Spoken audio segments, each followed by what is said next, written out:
Avez-vous déjà entendu cela en grandissant? Va à l'école. Obtiens de bonnes notes pour décrocher un emploi stable et bien rémunéré.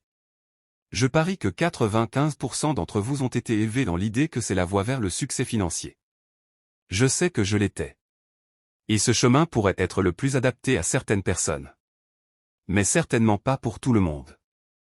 Dans le cadran des flux de trésorerie de pères riches, Robert Kiyosaki explique qu'il existe 4 chemins différents pour devenir riche, mais certains d'entre eux sont plus efficaces que d'autres. Point à retenir. Numéro 1, le cadran des flux de trésorerie. Le cadran des flux de trésorerie est un modèle simple qui explique que la richesse peut provenir de 4 sources différentes. Le cadran auquel vous appartenez dépend de la provenance de la majeure partie de vos revenus. Les 4 cadrans différents sont E. L'employé. S. Le propriétaire d'une petite entreprise ou un travailleur indépendant. B. Le propriétaire d'une grande entreprise. I. L'investisseur. L'employé aspire à la sécurité. Il atteint le succès financier en gravissant les échelons de l'entreprise, et vous pourriez l'entendre dire quelque chose comme « Je recherche un emploi stable avec des collègues sympathiques et de bons avantages ». Le propriétaire d'une petite entreprise ou le travailleur indépendant, en revanche, aspire au contrôle. Il atteint le succès financier en devenant très spécialisé dans un domaine exigeant, et vous pourriez le voir dire quelque chose comme « Je recherche un emploi où je peux être bien rémunéré pour mes compétences et mon temps, où je suis responsable. » Le propriétaire d'une grande entreprise aspire à la liberté. Il atteint le succès financier en créant une entreprise rentable et un système. Et vous pourriez l'entendre dire quelque chose comme « Je recherche des personnes plus intelligentes que moi pour gérer mon entreprise à ma place. » L'investisseur aspire également à la liberté. Mais il le fait en allouant de l'argent là où il a le rendement attendu le plus élevé. Vous l'entendrez peut-être dire quelque chose comme « Je cherche un endroit où mon argent peut travailler pour moi de la manière la plus rentable possible. » Point à retenir. Numéro 2, OPT et OPM. La principale différence entre le côté gauche du cadran des flux de trésorerie et le côté droit est OPT et OPM. OPT signifie « le temps des autres » et OPM, l'argent des autres. Une personne du cadran B utilise OPT et OPM lorsqu'elle conçoit un système d'entreprise dans lequel elle peut embaucher des personnes des cadrans E et S, tout en utilisant l'argent des gens du cadran I. En général, elle investit également beaucoup de son temps pour lancer l'entreprise. Mais à long terme, ce n'est pas essentiel, et devenir un propriétaire plus passif de l'entreprise est possible. Une personne du cadran I utilise l'OPT pour générer des revenus à partir de son argent uniquement. Et s'il est suffisamment compétent, il peut généralement utiliser l'argent des autres ainsi que son propre argent pour augmenter ses bénéfices d'investissement. C'est là que réside la grande différence.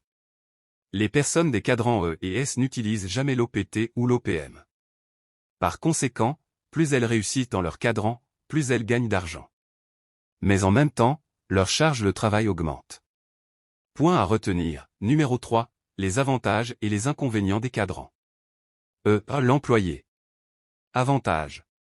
1. Incertitude financière réduite. 2. Un congé payé. 3. Assurance maladie, et autres avantages. 4. Collègues. Inconvénients. 1. Le succès signifie plus de travail et moins de temps libre. 2. Vos performances sont souvent supérieures à votre salaire, si vous n'êtes pas un fainéant, bien sûr. 3. Chers collègues, surtout vos patrons. S. Le propriétaire d'une petite entreprise ou un travailleur indépendant. Avantages. 1. Vous êtes votre propre patron. 2. Vous êtes payé en fonction de vos performances. Inconvénients. 1. Le succès signifie plus de travail et moins de temps libre. 2. Incertitude financière. 3. Vous pourriez perdre de l'argent. B. Le propriétaire d'une grande entreprise. Avantages. 1. OPT et OPM. 2. La liberté financière peut être atteinte très rapidement. 3. Une plus grande partie de vos bénéfices vous revient, en d'autres termes, vous payez moins d'impôts. Inconvénients. 1. Incertitude financière. 2. Vous risquez de perdre de l'argent. 3. Cela requiert des compétences différentes de celles enseignées à l'école. 4. Vous devrez gérer des gens. L'investisseur. Avantages. 1. OPT et OPM. 2. La liberté financière est accessible rapidement. 3. Une plus grande part de vos bénéfices vous revient, autrement dit, moins d'impôts. Cela peut être passif. Inconvénient. Incertitude financière, vous pourriez perdre de l'argent. Point à retenir. Numéro 4. Briser l'addiction, aller du bon côté. Il y a donc des avantages et des inconvénients dans tous les cadrans, mais c'est du côté droit que la liberté financière peut être atteinte le plus rapidement. Nous pourrions alors nous demander, comment pouvons-nous passer de ce côté-là? L'argent a un pouvoir addictif, tout comme le sexe ou la drogue. Par conséquent, lorsque vous gagnez de l'argent grâce à un cadran spécifique, vous devenez accro à ce cadran. Si vous gagnez de l'argent en tant qu'employé d'une grande entreprise, par exemple, votre cerveau associera ce type de travail à une récompense financière. Passer d'un cadran à un autre devient plus difficile à cause de cela. De plus, si vous avez été élevé dans une famille où les diplômes, la sécurité de l'emploi, les congés payés et la pension gouvernementale étaient très valorisés, vous pourriez avoir une transition difficile à faire. Voici quelques obstacles mentaux potentiels à la conversion. Arg. Tu prends trop de risques. Tu risques d'échouer. De toute façon, l'argent ne fait pas le bonheur. Comme si cela ne suffisait pas, notre système éducatif est conçu de manière à récompenser ceux qui font le moins d'erreurs et à punir ceux qui en font le plus. Dans les cadrans B et I, vous devez agir de manière complètement opposée. Les personnes qui agissent feront également le plus d'erreurs, mais à long terme. Ces personnes apprendront davantage et accompliront davantage en tant que propriétaires d'entreprise et/ou investisseurs. Thomas Edison a été critiqué pour avoir commis 1014 erreurs avant de créer l'ampoule électrique. En réponse, il a dit : « Je n'ai pas échoué 1014 fois. J'ai réussi à trouver ce qui n'a pas fonctionné 1014 fois. La transition ne sera pas facile. Mais un bon début est de s'entourer de personnes qui ont déjà fait le voyage. Et d'apprendre de celles qui ont déjà réussi dans les cadrans B et I.